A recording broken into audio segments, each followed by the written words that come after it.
안녕하십니까. 오늘은 8월 6일 일요일 주님의 거룩한 변모 주일입니다. 주님의 거룩한 변모.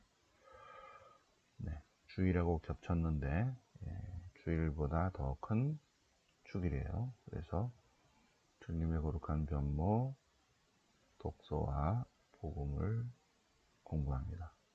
자, 일독서는 다니엘서 7장, 다니엘서 7장.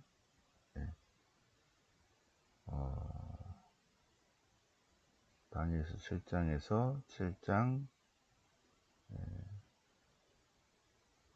13절, 다니엘서 7장 13절, 사람의 아들, 사람의 아들, 이런 단어가 나오죠, 그죠? 다니엘서 7장 13절에 사람의 아들, 요 표현 그대로 묵시문학적 표현이고 복음서에 그대로 사람의 아들 이렇게 나옵니다. 묵시문학적 단어입니다. 자, 시편은 시편 97편, 주님 임금 시편입니다. 주님 임금 시편. 주님은 다스리신다. 주님은 임금이시다. 공정과 정의로 다스리신다. 자, 베드로 2서, 이 독서는 베드로 2서입니다. 베드로 2서는 베드로가 절대 안 썼다. 제가 그랬죠? 여기서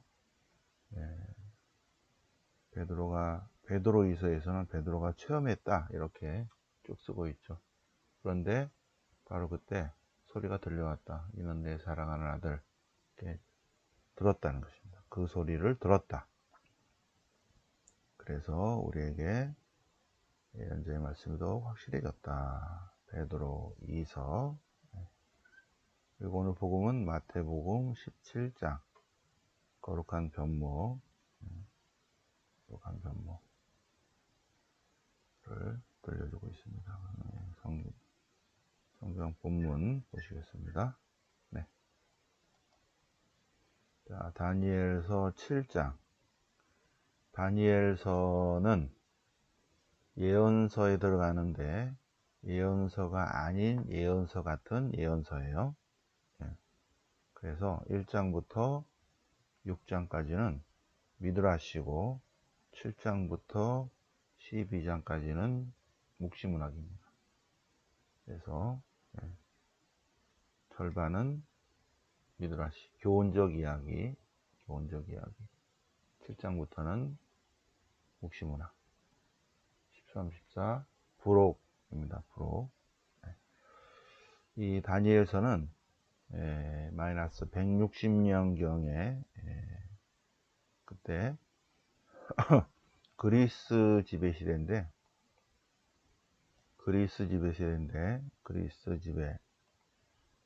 알렉산더 대왕이 죽고 두 나라가 번갈아 가면서 이렇게 다스리는데 320년부터는 이집트의 프톨레마이오스가 다스리고 마이너스 200년부터는 시리아의 셀레우코스 왕조가 다스립니다. 그러니까 힘이 더 센 나라가 가운데가 이스라엘이 있고 왼쪽이 이집트, 오른쪽이 시리아예요. 처음에는 이집트가 강해서 조그만한 나라니까 이스라엘은 이집트가 점령을 하고 있었습니다. 프톨레마이오스 시대에는 비교적 평화로운 시기입니다. 그래서 페르시아 시대, 이집트 시대는 평화로운 시기고 그 다음에 셀레우코스 왕조 시대부터 조금 이제 박해가 시작이 됐죠. 제일 심한 박해는 175년에 왕권을 잡은 안티오쿠스 4세 에피파네스예요. 안티오쿠스 4세. 그래서 167년에 예루살렘 성전 유린 사건이 생기죠. 그래서 마카베오 항쟁이 그 다음에 66년에 일어납니다. 2년 동안 게릴라전을 펴서 164년에 이제 성전 정화 예식을 하죠. 그게 한우카 축제입니다. 한우카 축제. 그거 지나서 이제 안티고스 4세가 죽어요. 근데 요때 굉장히 많은 박해가 일어난다. 그래서 그때 이제 직접적으로 표현을 못하기 때문에 묵시문학이 생긴 것입니다. 그래서 163년 정도에 다니엘서의 묵시문학 부분이 편집된다. 다니엘서. 네. 자, 그래서 다니엘서 7장부터 12장까지가 묵시문학인데, 다니엘의 환시입니다. 다니엘의 환시. 다니엘이 환시를 보는데, 특히 사람의 아들에 관한 환시를 본다. 다니엘이 보고 있는데 옥좌들이 놓이고 연로하신 분께서 자리에 앉으시고 그분의 옷은 눈처럼 희고 머리카락은 양털 같고 옥좌는 불꽃이 일고 옥좌의 바퀴들은 타오르는 불 같고 그 불길이 강물처럼 뿜어져 나왔고 그분을 시중 들은 이가 100만이고 모시는 이가 억만이라. 법정이 열리고 책들이 펴졌고 그 뒤에 뿔들이 떠다니 그 뿔이 떠들어대는 거대한 말소리 때문에 그쪽을 봤는데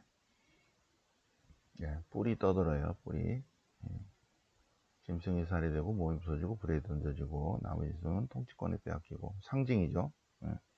환시입니다. 이렇게 환시를 보고 있는데 그런데 사람의 아들 같은 이가 구름을 타고 나타나서 연로하신 분께 가자. 그분 앞으로 인도되었다. 사람의 아들에게 통치권과 영광과 나라가 주어지고 모든 민족들과 나라와 언어가 다른 사람들이 그분을 섬긴다. 사람의 아들 그분의 통치는 영원한 통치로서 사라지지 않고 그분의 나라는 결코 멸망하지 않는다는 한시를 보고 이게 뭔 뜻인가? 뭔 뜻인가? 그래서 그곳에 서 있는 이들 가운데 하나. 그래서 그곳에 서 있는 가운데 하나. 천사예요. 다가가서 여기 안에서 물었다. 그러자 그가 천사가 설명해 줬다. 여기서는 묵시문학에서는 예언서에서는 직접 하느님 말씀을 듣고 다 알아차리는데 묵시문학에서는 그게 무슨 의미인지를 몰라서 묵시문학에서는 천사가 나타나서 어떤 사람이 나타나서 설명해 주는 내용입니다. 주로 천사가 나타나죠. 천사가 나타나서 환시의 뜻을 풀이해 줍니다. 천사가 환시의 뜻을 풀이해 준다. 네.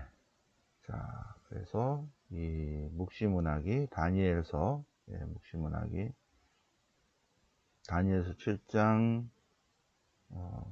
14절 아주 중요한 게 13절 아주 중요한 게 이 마테오, 마르코, 루카, 요한 계속 다른 신약 성경에 사람의 아들이라는 표현의 원천입니다. 다니엘서가 다니엘서는 절반은 교훈적 가르침 미드라시 문학이고 절반은 묵시문학이다. 7장부터 묵시문학이다. 그래서 여러 가지 상징으로 나오죠. 그죠? 뭔 말인지 모르겠죠. 뭐 불이 나오고 뭐 동물이 나오고 짐승이 나오고 이상한 것들이 짐승의 환시입니다. 이런 식의 표현입니다. 나라나 통치자나 이런 것들을 직접 쓰지 못하니까 누구라고 얘기 못하니까 이렇게 묵시문학적 표현을 써서 사람들에게 메시지를 주는 거죠. 자, 그래서 묵시문학에서 묵시문학 4조 4관은 묵시문학에서는 하느님께서 역사의 시작이 있고 끝이 있는데, 시작은 알파고 맨 마지막은 오메가입니다.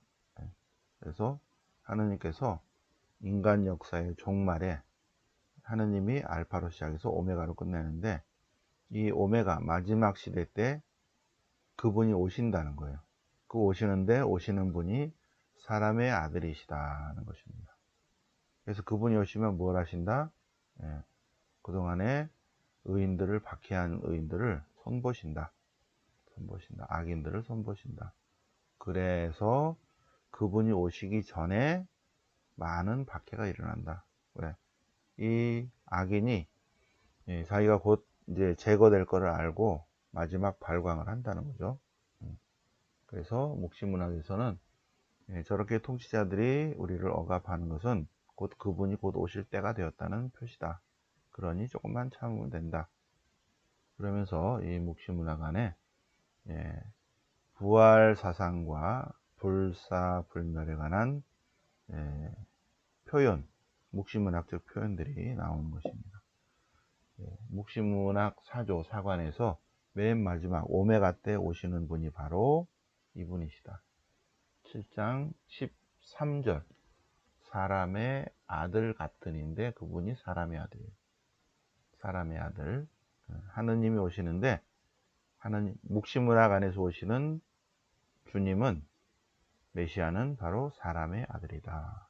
그래서 이 사람의 아들이라는 표현을 신약 성경에 쓰고 있는데, 신약 성경에 나오는 사람의 아들은 마리아의 아들이 아니라 요 묵시문학적 표현 7장 13절의 표현이다 것입니다.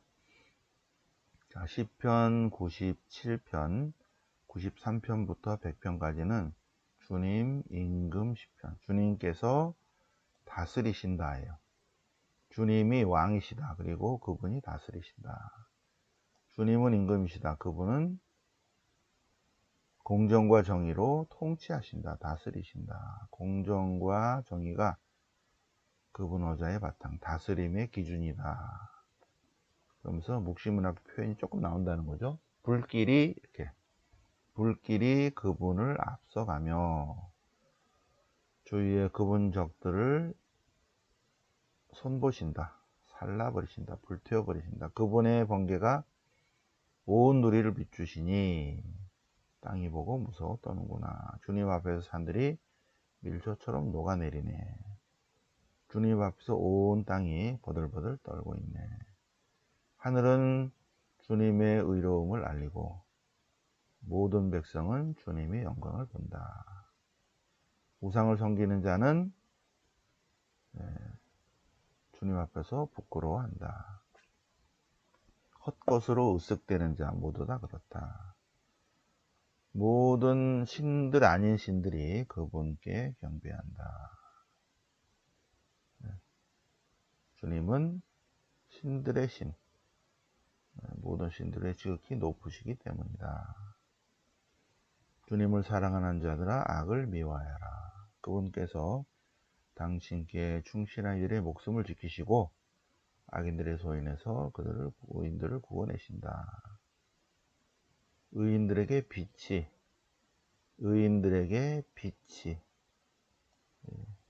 주님 영광의 빛이 뿌려진다. 빛이잖아요. 오늘 주님의 거룩한 면목, 빛이. 그래서 이런 묵시문학적 표현이 있고, 의인에게는 빛이. 이래서 물론 이제 이 화답성은 1독서와 연결되기 때문에 3절, 4절로 서로 연결되지만 이거는 복음하고 연결됩니다. 의인에게 빛이, 마음 바른 이에게는 기쁨이 뿌려진다. 의인들아 주님 안에서 기뻐하라. 그렇죠? 의인들아 주님 안에서 기뻐하라. 그래서 이 화답성이 첫 번째는 성경 안에 있는 시편, 두 번째는 성무일도 시편. 그래서 월요일날 성무일도를 어제 조금 갖다 놨어요. 그래서 토요 성모신심 오신 분들에게 다 드렸고, 월요일날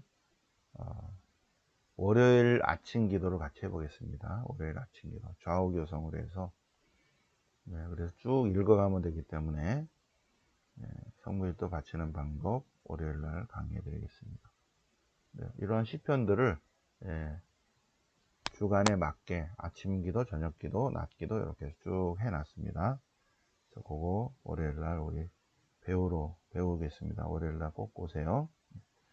이 독서는 베드로 2서입니다. 베드로 2서. 네. 자, 베드로 2서. 이렇게. 베드로이서 1장. 예수 그리스도의 종이며 사도인 나 베드로가. 그런데 베드로이서는 절대 베드로가 쓰지 않았다. 그랬죠? 네. 마테오복음은 누가 썼다? 모른다. 확실한 것보다 세리 마테오가 안 썼다. 마르코복음도 그렇고 루카복음 누가 썼다? 모른다. 확실한 건 루카가 안 썼다. 마찬가지. 베드로이서는 누가 썼다? 모른다. 초대교회가 썼다. 네.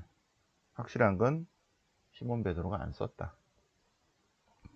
시몬 베드로 이름으로 회랑을 돌린 거예요. 네. 그리스도인의 소명. 그리스도께서는 우리에게 약속을 주셨고 그 약속 덕분에 우리가 하느님의 영광에 참여하게 되었습니다. 그러니 여러분은 열성을 다하여 믿음의 덕을 더하고 덕에 알물 더하고 알물 알아차려야죠. 믿음이 있어야 되고 덕성이 있어야 되고 이 알미란 것은 예수님을 안다는 것은 예수님이 신비 자체이기 때문에 특별한 하나님의 은총 없이는 알아차리지 못합니다. 알아차리지 못해요.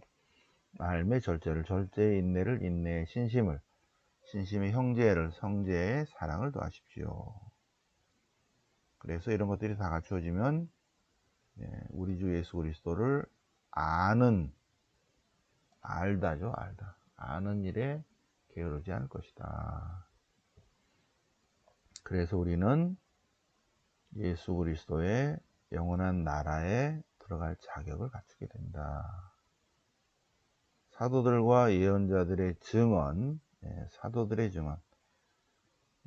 내가 옛날에 예수님과 같이 있을 때 예수님의 권능과 재림을 알려주셨다. 그분이. 이건 신화가 아니다. 신화가 아니다. 진짜다 라고 얘기하죠. 그분의 위대함을 내가 목격했다 해요. 그런데 그분과 함께 있을 때 하느님께서 이러한 말소리가 들렸다는 거죠. 이는 내 아들, 내가 사랑하는 아들, 내 마음에 드는 아들이다 라는 소리를 그분께 들렸대. 내가 직접 들었다. 그 소리를 내가 들었다. 그 얘기죠. 들었다.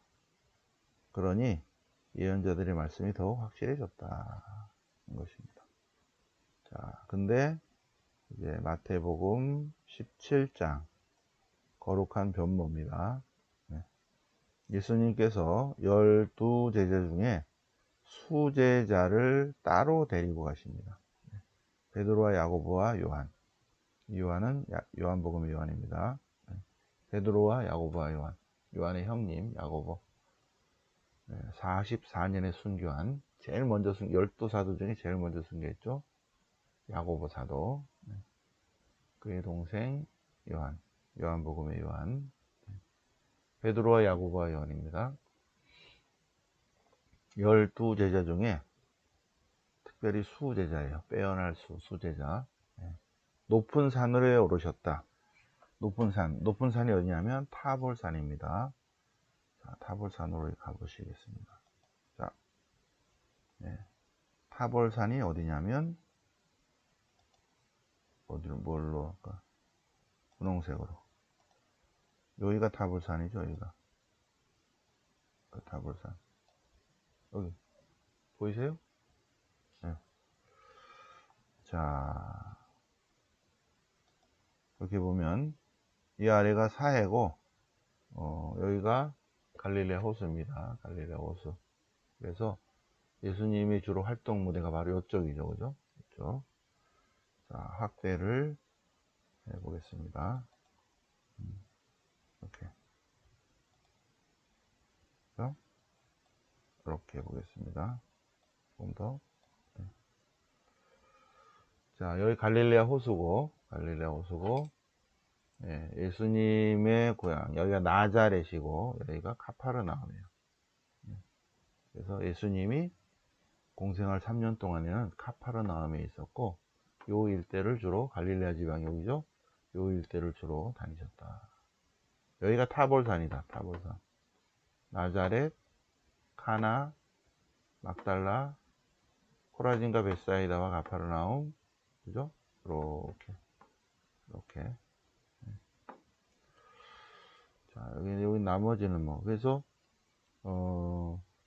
헬몬산에서 눈 녹은 물이 이렇게 내려오다가, 여기 조그마한 호수가 하나 있고, 이렇게 내려와서, 갈릴레 호수에 물이 고이고, 갈릴레 호수에서 또 이렇게, 물이 흘러서 사해로, 이렇게 흐릅니다. 사해로. 자, 그래서,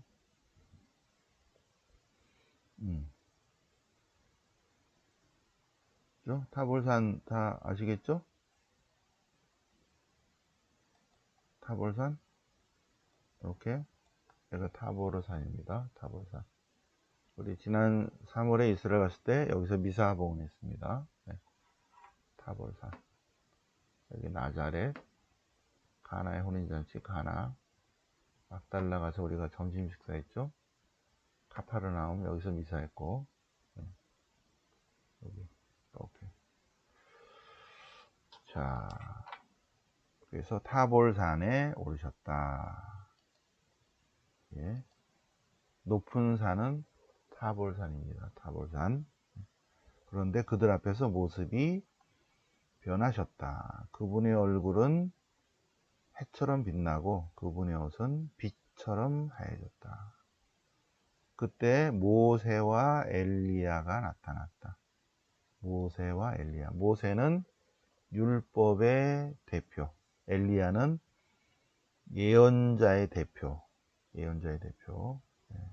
율법과 예언서에 기록된 주님에 관한 기록을 완성하기 위해서 모세와 엘리야가 대표 선수로 나왔고, 예수님과 모세와 엘리야가 이렇게 대화를 하고 있을 때 베드로가 아니 주님, 저희가 여기서 지내주면 좋겠습니다. 제가 텐트 3개 칠 테니까 하나는 주님께, 하나는 모세께, 하나는 엘리야께 드리겠습니다. 그리고 우리가 여기서 베드로는 예수님의